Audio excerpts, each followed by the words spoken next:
Bonjour à vous. Aujourd'hui, ASRock et Intel ont fait équipe pour m'obliger à monter un PC entièrement RGB. Pour ceux qui me connaissent, vous savez que le RGB, c'est pas forcément ma passion.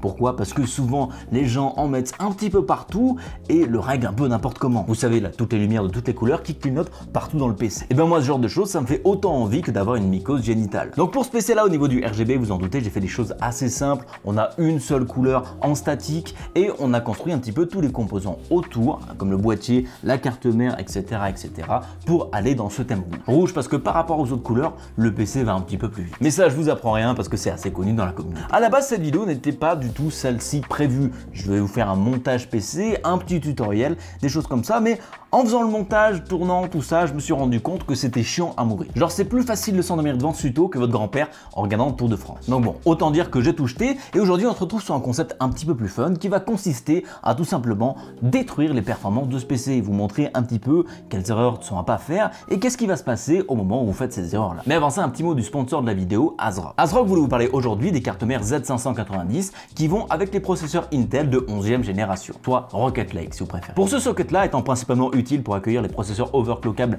d'Intel, eh bien ASRock a une très belle sélection de cartes mères. Ils ont par exemple la Z590 Steel Legend qu'on a pu tester sur cette chaîne. C'est une carte mère qui a un très bon rapport qualité-prix, surtout quand on le voit le prix des Z590, ça reste très raisonnable ici et on a tout à fait de quoi overclocker ainsi que toutes les fonctionnalités nécessaires. Pour ceux qui ont plus d'affinité pour l'overclocking et veulent une carte mère haut de gamme, on retrouve ici, comme dans ce build, la PG Velocita. Personnellement, cette PG Velocita, c'est ma préférée de chez ASRock, d'une partie parce qu'elle a un look d'enfer, mais aussi parce qu'elle a toutes les fonctionnalités qu'on veut et même un ventilateur pour refroidir les VRM. Ce qui permettra du coup de faire vraiment le bourrin sur les VRM si jamais vous êtes vraiment violent. Et on retrouve aussi la Z590 Taichi pour vraiment le gros premium de la marque. Mais moi, ma préférée, ça reste quand même la PG Velocita. Ce look racé très spécifique qu'on retrouve pas ailleurs et en plus, elle a toutes les fonctionnalités nécessaires pour un budget de 313 €, ce qui est assez cher. Mais quand on met en perspective avec les concurrents, c'est relativement peu cher où on retrouve généralement les cartes moyenne gamme dans ces budgets-là. Donc moi personnellement, pour l'utilisation que j'en ai, ça va être plutôt cette carte mère là qui va me faire de l'œil. Mais pour la grande majorité des personnes, une Steel Legend vous servira tout aussi bien que cette PG Velocita. Et ça en coûtant 100 € de moins. Enfin bon, après ça reste votre choix en fonction du style et des performances de votre PC. Bon, maintenant place aux mauvais conseils pour absolument annihiler vos performances. Bon, maintenant on est désormais en position et on va faire notre premier changement. Un changement qui est assez facile à se tromper et radical, même si maintenant c'est plutôt bien connu. Laissez-moi ouvrir ça, hop, en enlevant la petite vitre de ce boîtier où on peut voir que tout est à peu près bien fait pour l'instant. Mais il y a une chose qu'on peut changer pour déjà commencer à entamer nos performances. Ça se situe au niveau de la RAM ici. Donc tac, il nous suffira d'enlever les deux rames parce qu'on va les déplacer en tout cas. Je vais déjà tuer un petit peu le RGB parce que ces rames là, eh ben, elles vont disparaître. Pourquoi? Parce qu'elles font que 8 Go de stockage et nous on veut 7 Go. Donc imaginons qu'on a fait un petit peu le choix de prendre une 16 Go pour pouvoir en prendre une 16 plus tard et avoir 32 Go. Mais aujourd'hui, on se retrouve qu'avec une 16 Go. Donc laissez-moi aller chercher une petite RAM pour ça. Donne-moi ta RAM pendant que le loup y est pas. Hop là. Et donc pour remplacer ça, on va mettre un petit peu de Crucial Ballistix 16 Go, histoire d'avoir à peu près le même niveau de RAM, mais sur une seule barrette. Le problème en mettant qu'une seule barrette, c'est que vous passez de dual channel à single channel. Et essentiellement, vous enlevez une voie de communication avec votre CPU. Donc plutôt que d'avoir deux voies qui communiquent en même temps, vous n'en avez plus qu'une seule. Ce qui forcément va entamer un petit peu vos performances. Et encore, sur Intel, c'est un peu moins grave que sur d'autres plateformes. Mais si vous avez deux barrettes de RAM, c'est possible aussi que vous soyez en mode single channel parce que simplement, en fonction de là où vous les placez, eh ben, c'est pas forcément la bonne chose. De manière générale, si jamais vous placez sur deux slots l'un à côté de l'autre, eh ben, vous n'aurez pas accès à ce dual channel, même si vous avez deux RAM. Le plus simple, c'est d'aller voir dans le manuel d'utilisation, voir quels channels sont référencés comme étant les meilleurs pour mettre deux barrettes de RAM. Et après, généralement, ça se situe sur le deuxième et le quatrième en partant du CPU. Donc nous, bien sûr, on ne va pas faire ça du tout et on va la mettre directement sur le premier slot sans aucun scrupule. Et après ça, si vous voulez encore plus entamer vos performances, eh ben n'hésitez pas à tout simplement ne pas activer l'XMP dans votre BIOS. Et puis de base par défaut, il est désactivé. Donc si vous avez jamais fait un tour sur votre BIOS, eh ben il est peut-être temps d'y aller pour activer cette petite chose et amener cette RAM à la bonne fréquence à laquelle vous l'avez acheté. Oui, parce que sinon par défaut, c'est en 2133 MHz ou 2666, ce qui n'est pas la même chose que 3200 MHz, vous en conviendrez. Enfin bref, ça c'était notre premier hack pour perdre des performances. Deuxième hack qu'on peut faire, c'est dévisser un petit peu. Voilà, imaginons qu'on n'avait pas serré suffisamment notre refroidissement. Voilà, fait en sorte que voilà, ce soit hop, un petit peu détendu. Donc si on le touche un peu, vous voyez, ça bouge un peu là, comme ça. Et donc quel est le problème avec le fait de pas suffisamment serrer son water cooling, son air cooling et des choses comme ça? Et bien le problème c'est que celui-ci, il va bouger. Et s'il bouge, ça veut dire qu'il a potentiellement un moment ne pas faire contact avec l'entièreté de l'IHS. C'est la petite partie métallique dessus. Et donc potentiellement votre refroidissement va faire contact qu'avec une partie de celui-ci. Ce qui veut dire qu'une partie de la chaleur générée par la puce n'est pas gérée par le refroidissement. Ce qui fait que ça va monter très très vite, ça va chauffer très très fort et potentiellement on va avoir droit à du throttle. Ou soit une longue agonie lente de notre processeur. Une autre chose qu'on peut faire aussi, c'est au niveau de l'alimentation. Vous le voyez ici, hop, elle est vers le niveau de la case, ce qui veut dire qu'elle va venir prendre l'air qu'il y a dans la case et l'expulser par ici. Ce qui est une bonne chose parce qu'elle va avoir accès à de l'air frais, etc., choses comme ça, pouvoir ventiler correctement ses composants. Mais par contre, si vous la retournez et vous la mettez dans l'autre sens, eh bien, le problème c'est que ici, regardez bien, bah, c'est du métal, donc ça ne pourrait absolument pas résister. Il va falloir qu'elle vienne tirer toute l'air qui est au niveau de ce compartiment ou aller chercher de l'air qui vient d'ici et qui se faufile entre les différentes choses. Et du coup, ben ça, comment est-ce que ça affecte mon PC? Eh ben ça affecte par le fait que le ventilateur va tourner plus vite, donc faire plus de bruit, limiter sa longévité et aussi faire qu'en sorte que les composants à l'intérieur de l'alimentation tournent plus chaud. Donc si c'est plus chaud, ça aura une moins bonne longévité. Ou dans le cas des alimentations Gigabyte, ça peut même tout simplement exploser. Et parfois, ce compartiment-là est en bas au niveau de la carte graphique. Parfois même avec des trous permettant de ventiler ça, ce qui peut donner l'idée que c'est une bonne idée de faire ça, mais pas forcément parce que la ventilation va vouloir prendre de l'air ici, votre carte graphique va vouloir prendre de l'air ici, ce qui fait qu'elles vont être en concurrence pour avoir de l'air. Et du coup, ça fait moins d'air pour la carte graphique et moins d'air pour l'alimentation. Donc quand vous le pouvez, c'est mieux de mettre le côté ventilateur vers l'extérieur du châssis pour qu'il ait accès à de l'air frais. Il y a certains boîtiers qui sont assez vieux qui ne le permettent pas, donc vous n'aurez pas le choix. Mais dans la grande majorité des cas aujourd'hui, c'est comme ça que ça se passe. Ensuite, une autre chose qui peut totalement tuer la température dans vos PC, c'est l'orientation des ventilateurs. Par exemple, là, on est assez bien loti avec 3 ventilateurs qui sont en prise d'air et qui font rentrer de l'air dans le boîtier, qui le donnent à la carte graphique, au refroidissement processeur et un petit peu d'air qui vont venir être échangés par ici, permettant de refroidir les VRM et tous les composants qui se tournent ici. Mais si jamais vous faites que les ventilateurs soient seulement en prise d'air ou en extraction, et bien c'est là que vous allez avoir un problème parce que c'est ce qu'on appelle de l'airflow positif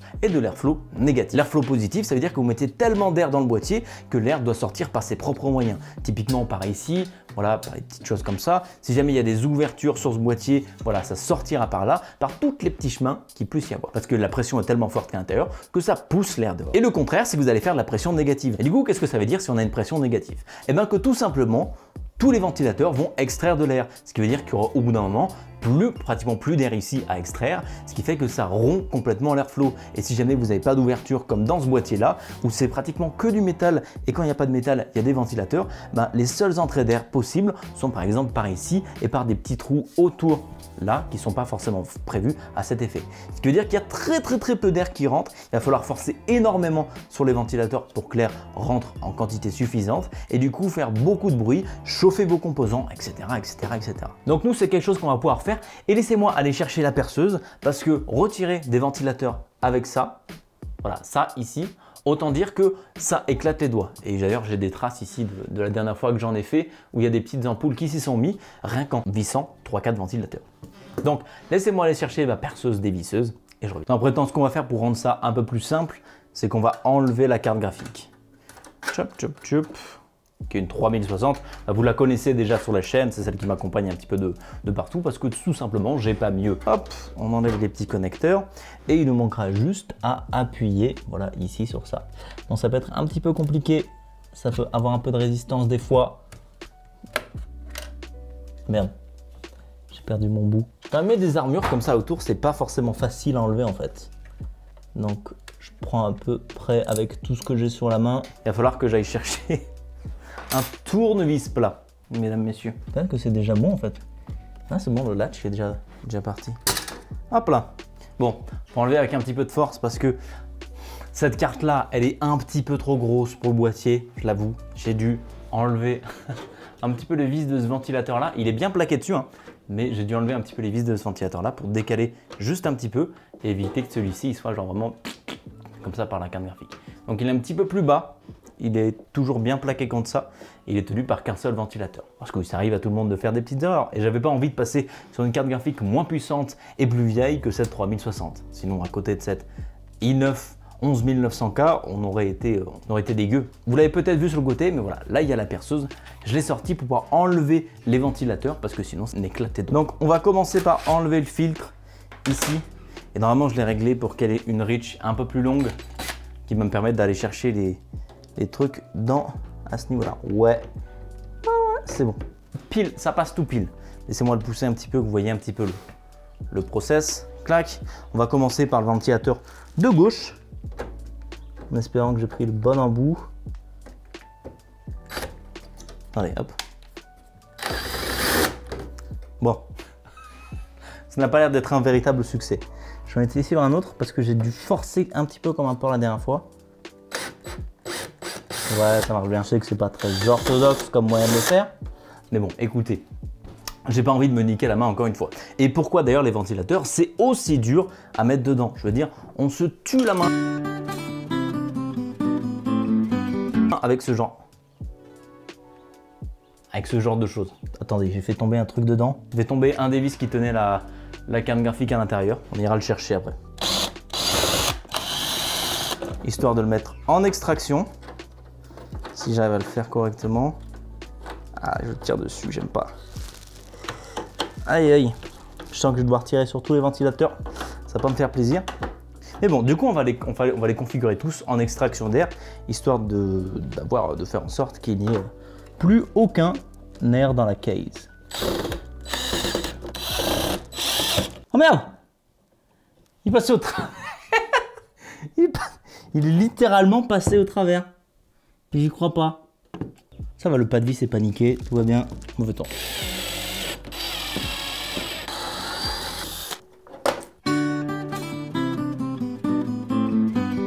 Ah!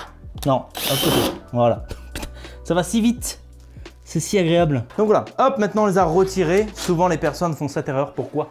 Parce que c'est plus joli de ce côté-là. Voilà, c'est la face devant des ventilateurs. Donc c'est le côté le plus joli à montrer. Il n'y a pas les vieux stickers des ventilateurs et ça fait généralement très joli. Mais par contre, c'est vraiment pas du tout optimal. Donc vaut mieux oublier. Si on veut vraiment faire quelque chose qui est cursed, on peut enlever, voilà, quelques petits vis.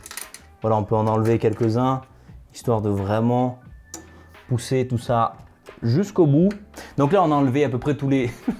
pas mal de vis comme ça, de manière random. Après, moi, je préfère toutes les avoir vissées, comme ça, c'est bien sécurisé. On est sûr, en cas de déplacement ou encore que vous faisiez n'importe quoi avec votre PC, je sais pas, vous dansez de la marimba avec, ben au moins, s'il y a quelque pression que ce soit, c'est réparti sur toute la carte mère. C'est pas un seul morceau qui se met du coup à plier. Ça m'est jamais personnellement arrivé, mais des fois, sur les bancs de test, quand je mets le minimum de vis et que je essayer de retirer la carte graphique comme un bourrin, ben ça plie un petit peu quand même. On va en tout cas remettre la carte graphique sur son slot parce que pour l'instant, on peut pas le mettre en dessous. On pourrait le mettre ici, et vous voyez, ça se line pas correctement ici. Voilà.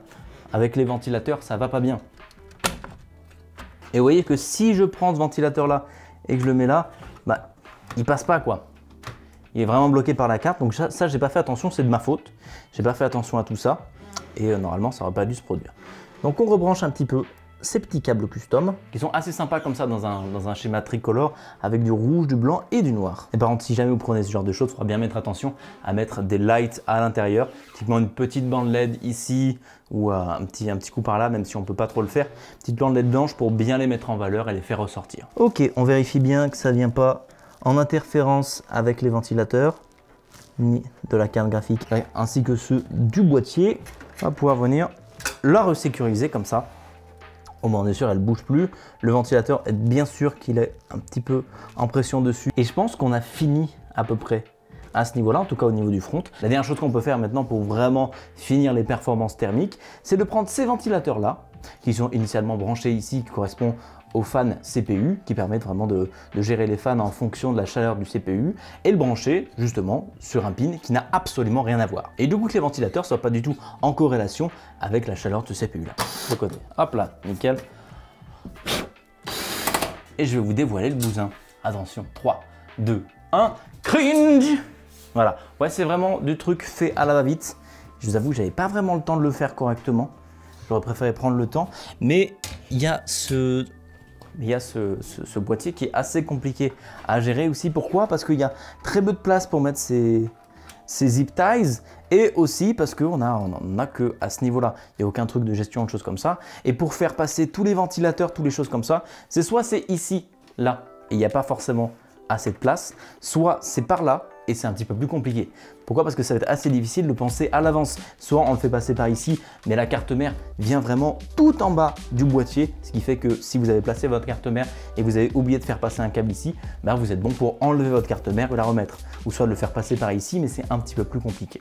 Donc là, on avait dit, hop, ces ventilateurs-là qui sont liés à ce splitter, on va les enlever et on va les mettre juste ici. Qu'ils soient gérés comme les autres ventilateurs, vraiment, comme si c'était un ventilateur boîtier. Donc voilà, ce genre de choses-là, brancher les ventilateurs CPU sur des prises qui sont des ventilateurs classiques, ça arrive régulièrement et c'est pas bien grave parce que si jamais au niveau du BIOS, on peut le changer. Mais bon, pour quelqu'un qui monte son premier PC ou quelque chose comme ça peut être vite, rapidement troublant. En tout cas, nous, dans notre cas, ça va vraiment pas faire plaisir à cet ordinateur. Donc bon, mis à part la carte graphique, je pense qu'on a désormais réussi avec brio à complètement casser notre PC. Ce qu'on aurait pu faire aussi, c'est débrancher un petit peu les pins du GPU, histoire que ça ne fasse pas contact et que l'ordinateur puisse pas booter correctement. C'est quelque chose qui arrive notamment beaucoup dans les PC qui sont envoyés en transport.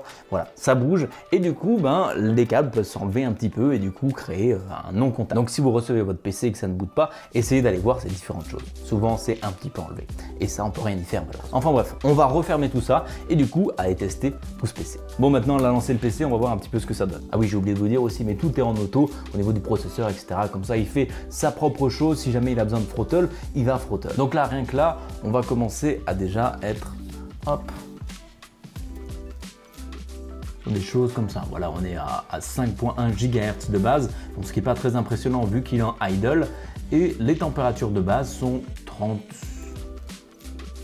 hop, à peu près 30, 36. Voilà, c'est assez classique, c'est pas très perturbant du point de vue. Ici, normalement, on a tout desserré. Donc, on devrait normalement avoir des températures qui sont assez hautes. Donc, vous allez voir un petit peu sur ces runs-là, si jamais ça change. Et surtout, quelle température on a avec un processeur qui n'est même plus refroidi correctement. Allez, on stabilise, on atteint les 90 degrés pour cette première run. Ce qui n'est pas si chaud du point de vue qu'on n'a pas vraiment serré le AIO et qu'on a des ventilateurs qui tournent pas vraiment en corrélation avec la puissance qu'il faut.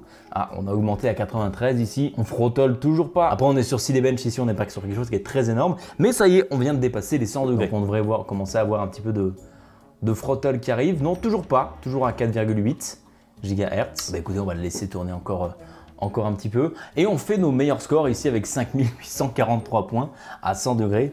Laissez-moi lancer un petit AIDA 64. Voilà, hop. Vous voyez qui voit directement le throttling. Ouh là là, on commence. Vous voyez ce que je vous parle, on était à 113 degrés, on est monté jusqu'à 100. On est à 116 degrés. Oh, il doit y avoir du throttling là normalement. Non, on est toujours à 4,8 GHz. Donc normalement, on devrait soit avoir un shutdown à... Voilà. Voilà ce qui peut se passer du coup comme ça. Vous l'avez vu ici à la caméra, ça va se redémarrer. Et voilà ce qui peut se passer si jamais votre ordinateur surchauffe. Il va tout simplement s'arrêter. Parce que là, on était à peu près à 115 degrés. Il me semble, les plus grosses températures qu'on a vues, c'est 115 à 113. C'est même monté à 116, peut-être 117. Voilà, en espérant que tout marche bien. Ça n'a pas l'air de vouloir s'allumer correctement. Ah si, c'est bon. Ça y est, on reprend. Donc il faut faire attention parce que ça, voilà, on a vraiment vu l'effet ici. C'est monté tout doucement sur Cinebench jusqu'à arriver à 100 degrés parce que c'est pas vraiment quelque chose qui est très gourmand en termes de température, le Cinebench. Mais par contre, sur AIDA 64, là, on s'est fait éclater directement. Ça a été directement un shutdown pour rester sur quelque chose qui est safe.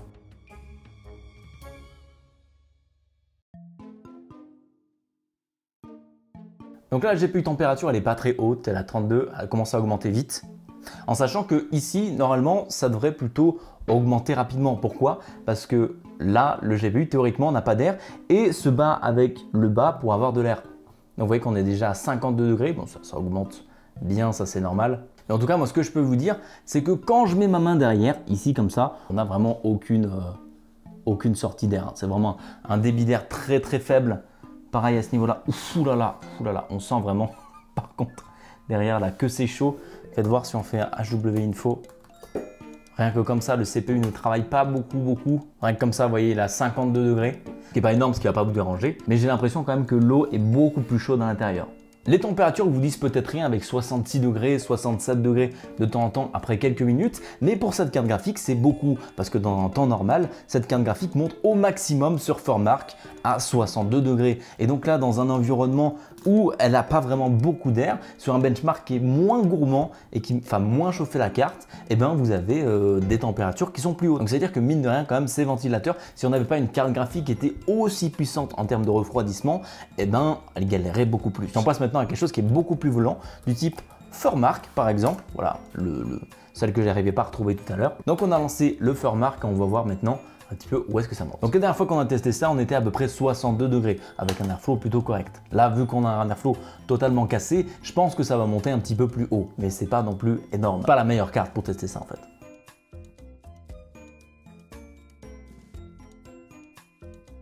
Bon, au niveau de la température, c'est pas trop ça. On a dépassé les 70 degrés sur le GPU et au niveau des CPU, on tourne aux alentours de 70, 73 degrés. Sachant que le CPU, lui, ne fait absolument rien. Et si je mets rapidement ma main en dessous, je peux vous dire que l'air qui sort n'est vraiment pas frais. Et même derrière aussi, c'est pareil. Surtout derrière, c'est beaucoup d'air chaud qui sort. Donc ça veut dire qu'on a vraiment un gros problème de refroidissement parce que la carte graphique est déjà 10 degrés au-dessus de ce qu'elle devrait être normalement et le CPU est vraiment 30-40 degrés au-dessus de ce qu'on devrait être. Donc voilà, on a maintenant un PC qui préfère suffoquer à mort à chaque fois qu'on lance une tâche de CPU assez gourmande plutôt que de vraiment se frotter. Parce que c'est littéralement ce qui s'est passé pendant les tests. Il y a si peu d'air frais qui rentre dedans que ça permet de tout juste refroidir la carte graphique. Parce qu'on le rappelle, 70 degrés, ça peut être pas grand chose sur cette carte, mais dans les tests où je la pousse vraiment à fond, j'ai jamais vu les ventilateurs aller à 1600 tours minute. Le maximum c'était 1200, 1300 et pas bien plus. Donc bon, on a fait toutes les heures suffisantes pour transformer notre PC en sauna et qui préfère tout simplement mourir de chaud plutôt que de throttle son CPU. Et le pire restant, c'est que quand on faisait tourner les benchmarks de carte graphique, le CPU, quant à lui, qui ne faisait pratiquement rien, montait sans raison dans la température. Preuve qu'il y a tellement peu d'air que si l'un chauffe, l'autre pourra pas se refroidir à côté. Donc bon, merci à vous d'avoir regardé cette vidéo sur la destruction de température du PC. J'espère qu'elle vous aura plu. Et si jamais vous avez d'autres astuces pour rendre votre PC mauvais, eh bien n'hésitez pas à les écrire en commentaire. J'espérerai les tester un de ces quatre. En attendant, portez-vous bien et à la prochaine. Ciao!